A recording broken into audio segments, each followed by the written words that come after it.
नमस्कार दोस्तों, आपका स्वागत है इस YouTube चैनल पर। दोस्तों आज हम लोग रीजनिंग के 10 महत्वपूर्ण क्वेश्चन को देखने वाले हैं जो कि आपको आने वाले सभी परीक्षाओं के लिए महत्वपूर्ण है। दोस्तों आप किसी भी एग्ज़ाम की तैयारी कर रहे हो, एसएससी हो, रेलवे हो, बैंक हो, टीचर हो, सीपीओ हो, सीजीएल हो, एमटीएस हो, रेलवे ग्रुप डी हो, एनटीपीसी हो, आर्मी हो, जीडी हो, सीएचएसएल हो, सीआरपीएफ हो या फिर आप किसी भी गवर्नमेंट एग्ज़ाम की तैयारी कर रहे हो तो ये वीडियो आपके लिए बहुत ज़्यादा महत्वपूर्ण है। एकदम शॉर्ट ट्रिक के साथ क्वेश्चन को सॉल्व करने को देखेंगे। तो चलिए 1 नंबर क्वेश्चन की ओर चलते हैं। तो ये रहा हमारा 1 नंबर क्वेश्चन। 1 नंबर क्वेश्चन हमारा निम्नलिखित प्रश्नों में दिए गए विकल्पों में से प्रश्न चिन्ह के स्थान पर आने वाली संख्या को चुनिए। देखिए यहाँ पर क्वेश्चन मार्क है, इन्हीं क्वेश्चन मार्क पे कौन सी संख्या भरी जाएगी ये हमसे पूछ रहा है। जब भी हमें इस प्रकार का मिसिंग नंबर से रिलेटेड क्वेश्चन दे तो ऐसे क्वेश्चन को हम लोग 2 तरीके से सॉल्व करने को देख सकते हैं। पहले तो हम लोग क्वेश्चन को इस लाइन से देखेंगे कि हमारा 7 और 8 से ये 5 कैसे लिख रहा है। इस लाइन से भी हम लोग क्वेश्चन को सॉल्व कर सकते हैं। दूसरा तरीका हम लोग क्वेश्चन को इस लाइन से भी देख सकते हैं कि हमारा 7 2 से ये 10 कैसे लिख रहा है। इस लाइन से भी क्वेश्चन को सॉल्व कर सकते हैं। सिंपल हम लोग सोचेंगे। देखिए पहले इस लाइन से क्वेश्चन को सॉल्व करने को देखेंगे तो हम लोग 7 और 8 से 5 कैसे ला सकते हैं ये सोचेंगे। अगर दोनों संख्या को आपस में जोड़ ले यानी कि 7 + 8 कर दे तो हमारा कितना बन जाएगा, 15 बन जाएगा। लेकिन यहाँ पे देखिए 5 लिखा हुआ है तो 15 से 5 हम लोग कैसे ला सकते हैं। अगर 15 में से 10 ऊपर से माइनस कर दे तो हमारा 5 बन जाएगा। वही सेम इसमें करेंगे, दोनों संख्या को आपस में जोड़ लेंगे तो 2 + 1 करेंगे तो हमारा 3 बन जाएगा। इसमें से 10 माइनस किए थे तो इसमें से भी 10 माइनस करेंगे तो 3 - 10 करेंगे तो हमारा -7 बच जाएगा। लेकिन यहाँ पे देखिए 3 लिखा हुआ है यानी इस लाइन से इस क्वेश्चन को हम लोग सॉल्व नहीं कर सकते हैं। तो कोई दूसरा तरीका से इस क्वेश्चन को सॉल्व करने को देखेंगे। देखिए अगर इस लाइन से क्वेश्चन को सॉल्व करने को देखते हैं तो हम लोग 7 और 2 से 10 कैसे ला सकते हैं ये सोचेंगे। देखिए अगर दोनों संख्या को आपस में घटा ले यानी कि 7 - 2 कर दे तो हमारा कितना हो जाएगा, 5 हो जाएगा। लेकिन यहाँ पे देखिए 10 लिखा हुआ है तो 5 से 10 हम लोग कैसे ला सकते हैं। अगर 5 × 2 कर दे यानी कि 5 में 2 से ऊपर से गुना कर दे तो हमारा 10 बन जाएगा।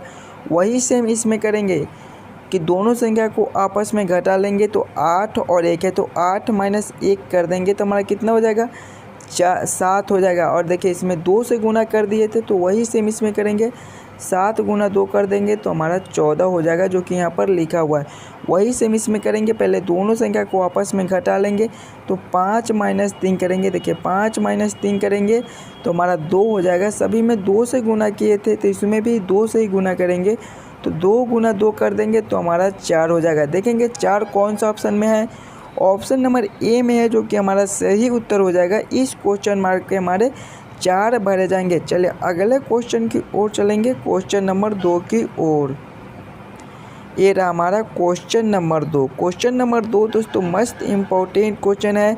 ऐसे क्वेश्चन बार बार एग्जाम में रिपीट किए जाते हैं तो पहला वीडियो को रोककर खुद से ज़रूर सॉल्व करने की कोशिश कीजिएगा। देखिए क्वेश्चन नंबर 2 है हमारा, निम्नलिखित प्रश्नों में दिए गए विकल्पों में से संबंधित संख्या को चुनिए। देखिए 567 / 210 = 335 क्वेश्चन मार्क। जिस प्रकार से ये 567 से 210 लिख रहा है उसी प्रकार से 435 से कौन सी संख्या आएगी जो इस क्वेश्चन मार्क पे भरे जाएंगे ये हमसे पूछ रहा है। जब भी हमें इस प्रकार का क्वेश्चन आए तो हम लोग सिंपल ये सोचेंगे कि ये 567 से 210 कैसे लिख रहा है। हम लोग 567 से 210 कैसे ला सकते हैं। 567 को क्या करेंगे, जोड़ेंगे, घटाएंगे, गुना करेंगे, भाग करेंगे, कुछ भी करके हमें 210 लाना है। देखिए बहुत बड़ा अंतराल है तो अंतर से हमें एक क्वेश्चन को सॉल्व नहीं कर सकते हैं। तो 567 को ध्यान से देखेंगे। 567 दोस्तों हमारा 5, 6 और 7 से मिलकर बनता है। अगर इन्हीं तीनों संख्या को आपस में गुना करके देखें तो 5 × 6 करेंगे, गुना 7 करेंगे तो 5 × 6 करेंगे तो हमारा 30 हो जाएगा और 30 × 7 करेंगे तो हमारे 210 हो जाएंगे जो कि यहाँ पर लिखा हुआ है। वही सेम इसमें करेंगे। 435 है तो 435 हमारे 4, 3 और 5 से मिलकर बनते हैं। इसमें क्या किए थे कि सभी संख्या को आपस में गुना कर दिए थे, तो वही सेम करेंगे। 4 गुना 3 करेंगे, फिर गुना 5 करेंगे, तो 4 गुना 3 करेंगे तो हमारे 12 हो जाएंगे। 12 गुना 5 करेंगे तो हमारे 60 हो जाएंगे। देखिए 60 कौन सा ऑप्शन में है? ऑप्शन नंबर बी में है, जो कि हमारा सही उत्तर हो जाएगा। इस क्वेश्चन मार्क पे हमारे 60 भरे जाएंगे। चलिए अगले क्वेश्चन की ओर चलेंगे, क्वेश्चन नंबर 3 की ओर। ये रहा हमारा क्वेश्चन नंबर 3। क्वेश्चन नंबर 3 है दोस्तों हमारे, नीचे दिए गए प्रश्न में प्रश्न चिन्ह के जगह पर आने वाली संख्या को चयन करें। देखिए श्रृंखला सीरीज से रिलेटेड क्वेश्चन है। एक श्रृंखला सीरीज चल रहा है और यहाँ पर क्वेश्चन मार्क है। इन्हीं क्वेश्चन मार्क पे कौन सी संख्या भरी जाएगी ये हमसे पूछ रहा है। जब भी हमें श्रृंखला सीरीज से रिलेटेड क्वेश्चन दे तो हम लोग श्रृंखला सीरीज को पहले ध्यान से देखेंगे कि हमारा श्रृंखला सीरीज कैसे चल रहा है, किस प्रकार का सीरीज है, इस क्वेश्चन को हम लोग कैसे सॉल्व कर सकते हैं ये सोचेंगे। देखिए 4 है, फिर 7 है, फिर 8 है, फिर 14 है, फिर 16 है, फिर 28 है और फिर क्वेश्चन मार्क है। यानी दोस्तों हमारा श्रृंखला आगे की ओर चल रहा है, आगे की ओर बढ़ते क्रम में चल रहा है। तो ऐसे क्वेश्चन को हम लोग या तो अंतर से सॉल्व कर सकते हैं या फिर एक अंक छोड़कर क्वेश्चन को सॉल्व करने के देखेंगे। पहले आप थोड़ा अपना भी दिमाग लगाइएगा। देखिए अगर हम लोग एक अंक छोड़कर क्वेश्चन को सॉल्व करने को देखते हैं तो 4 से एक अंक छोड़ेंगे तो हमारा 8 है, तो 8 को देखेंगे तो 4 से 8 ये कैसे लिख रहा है। देखिए 4 गुना 2 कर दिया है तो 8 बन गया, यानी कि इसमें गुना 2 कर दिया। उसी प्रकार से सेम 8 से हम लोग एक अंक छोड़कर अगले संख्या की ओर देखेंगे तो 8 से जब एक अंक छोड़ेंगे तो हमारा 16 है। इसमें क्या कर दिया, देखिए 8 गुना 2 कर दिया है तो ये 16 हो गया है, यानी कि इसमें भी गुना 2 कर दिया है। फिर उसी प्रकार से सेम हम लोग अगला को सोचेंगे तो 16 से एक अंक छोड़कर आगे की ओर चलेंगे तो हमारा क्वेश्चन मार्क है। देखिए अंतर को ध्यान से देखिएगा और समझिएगा। पहले वाले में गुना 2 कर दिया है, दूसरे वाले में गुना 2 कर दिया है। उसी प्रकार से सेम एक अंक छोड़कर हम लोग फिर गुना 2 कर देंगे, यानी कि जब हम लोग 16 गुना 2 कर देंगे तो हमारा कितना हो जाएगा, 32 हो जाएगा, जो कि इस क्वेश्चन मार्क पे भरे जाएंगे। 32 कौन सा ऑप्शन में है? ऑप्शन नंबर डी में है, जो कि हमारा सही उत्तर हो जाएगा। इस क्वेश्चन मार्क पे 32 भरे जाएंगे। अगर हम लोग 32 से अगला संख्या निकालने को सोचते तो देखिए फिर इस संख्या 7 से देखते, यानी कि 7 से एक अंक छोड़कर 14 को देखते तो इसमें क्या कर दिया है, फिर गुना 2 कर दिया है। फिर 14 से 28 लिखे, यानी कि इसमें भी गुना 2 कर दिया है। उसी प्रकार से सेम हम लोग 28 से फिर गुना 2 करते तो हमारा 56 निकल कर आ जाता, जो कि हमारे क्वेश्चन मार्क के अगले वाले संख्या होता। चलिए अगले क्वेश्चन की ओर चलेंगे। ये रहा हमारा क्वेश्चन नंबर 4। क्वेश्चन नंबर 4 हमारा, दी गई आकृति में कितने त्रिभुज है? इस आकृति में टोटल कितने त्रिभुज है ये हमसे पूछ रहा है। जब भी हमें त्रिभुज गिनने के लिए बोले तो हम लोग सिंपल त्रिभुज कैसे गिनते हैं, पहले छोटे छोटे त्रिभुज को काउंट कर लेंगे। देखिए इसमें टोटल कितने त्रिभुज है ये हमसे पूछ रहा है, तो पहले छोटे छोटे त्रिभुज को काउंट कर लेंगे। छोटे छोटे त्रिभुज हमें कहाँ दिख रहा है, पहले तो हमारा ए वाला दिख रहा है, दूसरा हमारा ए वाला दिख रहा है, और तीसरा हमारा ए वाला दिख रहा है, और चौथा हमारा ए वाला दिख रहा है। इसमें अभी और त्रिभुज है, देखिए हम बताते हैं आपको। 4 त्रिभुज हमारा ए हो गया, और 5वां हमारा देखिए यहाँ से लेकर यहाँ तक बन रहा है, ये हमारा 5वां हो जाएगा। और छठा देखिए, छठा हमारा यहाँ से लेकर यहाँ तक बन रहा है, ये हमारा छठा त्रिभुज हो गया है। तो इसमें टोटल हमारे 6 त्रिभुज है। 6 कौन सा ऑप्शन में है? ऑप्शन नंबर डी में है, जो कि हमारे सही उत्तर हो जाएंगे। इस आकृति में हमारे टोटल 6 त्रिभुज है। चलिए अगले क्वेश्चन की ओर चलेंगे, क्वेश्चन नंबर 5 की ओर। दोस्तों ये रहा हमारा क्वेश्चन नंबर 5। क्वेश्चन नंबर 5 है हमारा, दिए गए विकल्पों में से उस शब्द को चुने जो दिए गए शब्दों के समान है और इसीलिए उसी समूह से संबंधित है। देखिए हम लोग पहले क्वेश्चन को ध्यान से देखेंगे और समझने की कोशिश करेंगे। हिंदुस्तान, पाकिस्तान, चीन, इंग्लैंड, इसी प्रकार से अगला शब्द हमारा कौन सा होगा वो हमसे पूछ रहे हैं। इस क्वेश्चन मार्क पे कौन से शब्द भरे जाएंगे वो हमसे पूछ रहे हैं। सिंपल हम लोग सोचेंगे कि ये हिंदुस्तान, पाकिस्तान, चीन और इंग्लैंड कैसे लिख रहा है। देखिए आप लोग ऐसे क्वेश्चन में ऑप्शन को ध्यान से देखिएगा और समझने की कोशिश कीजिएगा। ऑप्शन नंबर ए में अमेरिका, ऑप्शन नंबर बी में है गंगा, ऑप्शन नंबर सी में हिमालय और ऑप्शन नंबर डी में है चंद्रमा। ऑप्शन को ध्यान से देखिएगा और थोड़ा अपना भी दिमाग लगाइएगा। देखिए, हिंदुस्तान हमारा एक देश है, पाकिस्तान भी हमारा एक देश है, चीन भी हमारा एक देश है, इंग्लैंड भी एक हमारा देश है, उसी प्रकार से अमेरिका भी हमारा एक देश है। तो इस क्वेश्चन मार्क पे ऑप्शन नंबर ए में ए भरे जाएंगे अमेरिका, जो कि हमारा सही उत्तर हो जाएगा। देखिए, ऑप्शन नंबर बी में है गंगा, गंगा हमारा देश नहीं होता। हिमालय, हिमालय हमारा देश नहीं होता। फिर है चंद्रमा, चंद्रमा हमारा देश नहीं है। देखिए, हिंदुस्तान देश है, पाकिस्तान देश है, चीन देश है, इंग्लैंड देश है, उसी प्रकार से एक हमारा अमेरिका देश है। तो ऑप्शन नंबर ए हमारा सही उत्तर हो जाएगा। चलिए अगले क्वेश्चन की ओर चलेंगे, क्वेश्चन नंबर 6 की ओर। ये रहा हमारा क्वेश्चन नंबर 6। क्वेश्चन नंबर 6 है हमारा, निम्नलिखित प्रश्नों में दिए गए विकल्पों में से संबंधित शब्द को चुनिए। देखिए, बंगाल अनुपात कोलकाता समानुपात बिहार अनुपात क्वेश्चन मार्क। जिस प्रकार से ये बंगाल से कोलकाता लिख रहा है, उसी प्रकार से बिहार से कौन से शब्द बनेंगे जो इस क्वेश्चन मार्क पे भरे जाएंगे, ये हमसे पूछ रहे हैं। मस्त इम्पोर्टेंट क्वेश्चन है, पहले आप खुद से एक बार ज़रूर सॉल्व करने की कोशिश कीजिएगा। जब भी हमें इस प्रकार का क्वेश्चन मिले तो हम लोग सिंपल ये सोचेंगे कि ये बंगाल से कोलकाता कैसे लिख रहा है। देखिए, बंगाल का शहर कोलकाता है, तो बंगाल से कोलकाता लिख रहा है। देखिए, लेकिन बंगाल का शहर सिर्फ कोलकाता नहीं है, और सारे शहर हैं, तो बंगाल का शहर कोलकाता है, ऐसे हम लोग नहीं सोच सकते हैं। देखिए, बंगाल का राजधानी कोलकाता है, ऐसे हम लोग सोच सकते हैं कि बंगाल का राजधानी कोलकाता है, तो ये बंगाल से कोलकाता लिख दे। उसी प्रकार से सेम बिहार का राजधानी क्या है, बिहार का राजधानी पटना है, तो पटना इस क्वेश्चन मार्क पे भरे जाएंगे। कौन सा ऑप्शन में पटना है, ऑप्शन नंबर ए में है, जो कि हमारा सही उत्तर हो जाएगा। इस क्वेश्चन मार्क पे पटना भरे जाएंगे। चलिए अगले क्वेश्चन की ओर चलेंगे, क्वेश्चन नंबर 7 की ओर। ये रहा हमारा क्वेश्चन नंबर 7। क्वेश्चन नंबर 7 है हमारा, नीचे दिए गए प्रश्न में विषम शब्द को चुनिए। देखिए, विषम शब्द जब भी आपको चुनने के लिए बोले तो हम लोग ये सोचेंगे कि ये चारों ऑप्शन में सबसे अलग ऑप्शन कौन सा है, वही हमारा विषम शब्द हो जाएगा। ऐसे क्वेश्चन में हम लोग क्वेश्चन को ध्यान से पढ़ेंगे और फिर ऑप्शन को ध्यान से समझेंगे कि कौन सा ऑप्शन हमारा सही हो सकता है। ऐसे क्वेश्चन में हम लोग ऑप्शन को ध्यान से देखते हैं। देखिए, ऑप्शन नंबर ए में हमारा गाय, ऑप्शन नंबर बी में हमारा हिरन, ऑप्शन नंबर सी में हमारा खरगोश, ऑप्शन नंबर डी में हमारा बाघ।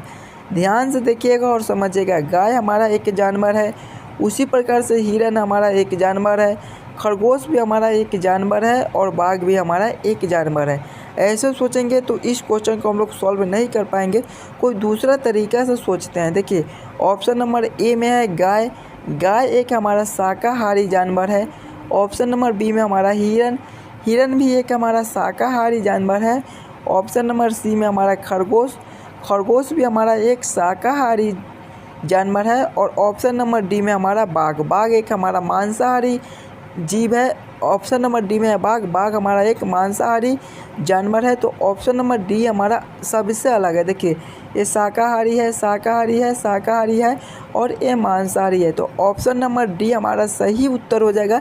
यही हमारा विषम शब्द हो जाएगा। चलिए अगले क्वेश्चन की ओर चलेंगे, क्वेश्चन नंबर 8 की ओर। ये रहा हमारा क्वेश्चन नंबर 8। क्वेश्चन नंबर 8 दोस्तों वेन डायग्राम, वेन आरेख से रिलेटेड क्वेश्चन है। ऐसे क्वेश्चन आपको हर एक एग्ज़ाम में देखने को मिल जाएंगे। 1 नंबर का ऐसे क्वेश्चन आता है, तो पहले आप खुद से एक बार ज़रूर सॉल्व करने की कोशिश कीजिएगा। देखिए, ऑप्शन नंबर 8 में हमारा नीचे दिए गए प्रश्न का सही वेन आरेख बताएं। पक्षी, मोर, बाघ, हमें इन्हीं तीनों में सोचना है कि कौन किसके साथ संबंधित है, कौन किसके अंदर आ सकता है। देखिए, पक्षी है, मोर है और बाघ है। सिंपल समझिएगा। देखिए, पक्षी के अंदर ही हमारे मोर, तोता, जितने भी आते हैं पक्षी, वो सभी हमारे पक्षी के अंदर ही आ जाएंगे। तो पक्षी के अंदर हम लोग मोर को रख देंगे। फिर बाघ है, बाघ हमारा पक्षी होता है नहीं, बाघ एक हमारा जानवर है। तो जानवर को हम लोग सबसे अलग करेंगे, यानी कि इन दोनों से अलग हमारा बाघ हो जाएगा।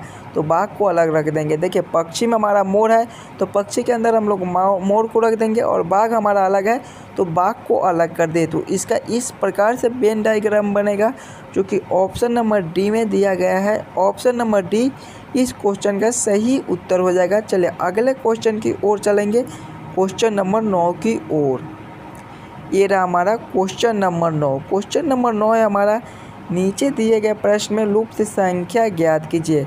देखिए यहाँ पर क्वेश्चन मार्क है, इन्हीं क्वेश्चन मार्क पे कौन सी संख्या भरी जाएगी ये हमसे पूछ रहा है। जब भी हमें इस प्रकार का मिसिंग नंबर का क्वेश्चन मिले तो हम लोग सिंपल क्वेश्चन को समझेंगे कि हम लोग 2 से 16 कैसे ला सकते हैं, 3 से 36 कैसे ला सकते हैं, उसी प्रकार से इस क्वेश्चन मार्क को सॉल्व कर सकते हैं। तो सिंपल हम लोग सोचेंगे कि 2 को क्या करें कि हमारा 16 आ जाए। देखिए 2 गुना 8 कर दे तो हमारा 16 बन जाएगा। उसी प्रकार से सेम इसमें करेंगे, 3 गुना 8 कर देंगे तो हमारा कितना हो जाएगा, 24 हो जाएगा। लेकिन यहाँ पे देखिए 36 लिखा हुआ है, यानी इस प्रकार से इस क्वेश्चन को हम लोग सॉल्व नहीं कर सकते हैं। तो कोई दूसरा तरीका से सोचेंगे हम लोग 2 से 16 लाने को। 2 को क्या करें कि हमारा 16 आ जाए। देखिए 2 में अगर हम लोग गुना 2 कर दे, यानी कि 2 में अगर हम लोग गुना 2 कर दे तो हमारा कितना हो जाएगा, 4 हो जाएगा। और फिर 4 का स्क्वायर कर दे तो हमारा 16 बन जाएगा, जो कि यहाँ पर लिखा हुआ है। वही सेम इसमें करेंगे, 3 है तो देखिए 2 में पहले 2 से गुना किए थे तो 3 है, तो इसमें भी 2 से गुना कर देंगे तो हमारा 6 हो जाएगा। फिर स्क्वायर किए थे तो फिर 6 का स्क्वायर कर देंगे तो हमारा 36 हो जाएगा, जो कि यहाँ पर लिखा हुआ है। वही सेम इसमें करेंगे सभी में। देखिए पहले गुना 2 किए थे, गुना 2 किए थे तो इसमें भी गुना 2 कर देंगे तो 5 गुना 2 करेंगे तो कितना हो जाएगा, 10 हो जाएगा। और फिर देखिए सभी का स्क्वायर कर दिए थे तो फिर 10 का स्क्वायर कर देंगे तो हमारा कितना हो जाएगा, 100 हो जाएगा। 100 कौन सा ऑप्शन में है, ऑप्शन नंबर बी में है, जो कि हमारा सही उत्तर हो जाएगा। इस क्वेश्चन मार्क पे हमारे 100 भरे जाएंगे। चलिए अगले क्वेश्चन की ओर चलेंगे। तो ये रहा हमारा क्वेश्चन नंबर 10। क्वेश्चन नंबर 10 है हमारा, नीचे दिए गए प्रश्न में विषम संख्या युग्म को चुनिए। देखिए विषम संख्या युग्म को चुनने के लिए बोल रहा है, यानी कि ये चारों ऑप्शन में कौन सा ऑप्शन विषम संख्या युग्म है ये हमसे पूछ रहा है। जब भी हमें इस प्रकार का क्वेश्चन मिले तो हम लोग ऑप्शन को ध्यान से देखेंगे और समझने की कोशिश करेंगे कि कौन सा संख्या हमारा अलग है, कौन सा ऑप्शन हमारा इन चारों ऑप्शन से अलग है। देखिए ऑप्शन नंबर ए में दे रखा है 2 6, ऑप्शन नंबर बी में दे रखा है 3 6 38, ऑप्शन नंबर सी में दे रखा है 3 12, ऑप्शन नंबर डी में दे रखा है 9 83। ध्यान से देखिएगा और समझिएगा। देखिए ऑप्शन नंबर ए में है 2 6, ये 2 से 6 कैसे लिख रहा है, ऐसे हम लोग सोच सकते हैं। अगर हम लोग 2 का स्क्वायर कर दे तो हमारा कितना हो जाएगा, 4 हो जाएगा। और 2 इसमें ऊपर से जोड़ दे तो हमारा 6 बन जाएगा, यानी कि 2 से 6 लिख दिया है। उसी प्रकार से सेम ऑप्शन नंबर बी को देखेंगे तो 6 से 38 लिख रहा है, यानी कि 6 का स्क्वायर कर देंगे। देखिए पहले वाले को स्क्वायर किए थे तो इसमें भी पहले वाली संख्या को स्क्वायर कर देंगे तो हमारा 36 हो जाएगा। इसमें 2 जोड़े थे तो इसमें भी 2 ही जोड़ेंगे, यानी कि 36 प्लस 2 कर देंगे तो हमारा 38 हो जाएगा। यानी कि जिस प्रकार से ऑप्शन नंबर ए में ये 2 से 6 लिख रहा है, उसी प्रकार से ऑप्शन नंबर बी में ये 6 से 38 लिख रहा है। उसी प्रकार से सेम ऑप्शन नंबर सी को देख लेंगे तो ये 3 से 12 लिख रहा है। पहली वाली संख्या में सभी को स्क्वायर किए थे तो इसमें भी 3 का स्क्वायर कर देंगे तो हमारा कितना हो जाएगा, 9 हो जाएगा। सभी में 2 ऊपर से जोड़े थे तो इसमें भी 2 ऊपर से जोड़ देंगे, यानी कि 9 प्लस 2 करेंगे तो हमारा 11 हो जाएगा। लेकिन यहाँ पे देखिए 12 लिख रहा है, यानी कि ये हमारा अलग है। फिर ऑप्शन नंबर डी को भी देख लेंगे। ऑप्शन नंबर डी में हमारा 9 से 83, सभी में पहली वाली संख्या को स्क्वायर किए थे तो इसमें भी 9 का स्क्वायर कर देंगे तो हमारा 9 9 81 हो जाएगा।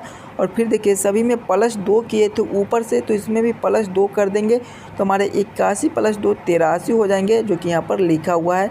यानी कि ऑप्शन नंबर सी हमारे सबसे अलग है।